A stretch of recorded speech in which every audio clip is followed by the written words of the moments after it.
50,000 বছর নামাজ পড়লে জান্নাতে যাইবো এরকম দলিল কেউ দেয়া পারবো? বাবা শাহালি যদি আমাকে জাহান্নামে নেয়, আমরা জাহান্নামেই যাবো। আপনারা আল্লাহর গোলামি করে জান্নাতে যান, আমরা যাবো না, আমরা শাহালির লগে থাকুম। যারা আল্লাহর গোলামি করে এরা যায় দেখেন গা মানুষের কাছে বাসে টাকা চায়। নামাজি জান্নাতে যাইবো না, পবিত্র নব জান্নাতে যাইবো। আমরা উসিলা ছাড়া কোনো কিছু বিশ্বাস করি না। আমরা চামু বাবা শাহালির কাছে, শাহালি আমাকে উসিলা, বাবা শাহালি আমাকে উসিলা। বাবা শাহালি যদি আমাকে জাহান্নামে নেয়, আমরা জাহান্নামেই যাবো। তুমি যেও না কোনো মাজারে, তুমি ঠেকিও না কোনো মাজারে মাথা, তুমি বাঁধিও না কোনো তাবিজ। কোরআনের নামে অজু ছাড়া কোরআনকে তুমি এখানে ঝুলাইও না।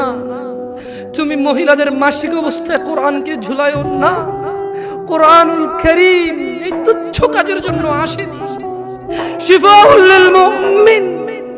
তুমি একটু বুদ্ধিমান হও, নাপা তুমি খাও, গলায় নাও না।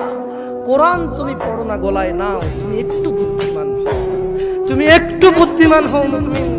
তোমার এখানে যদি সূরা ইয়াসিন থাকে, তোমার এখানে যদি সূরা ইয়াসিন থাকে, তুমি বোঝো তুমি টয়লেটে যাচ্ছ সূরা ইয়াসিন নিয়ে। আল্লাহকে ভয় করো।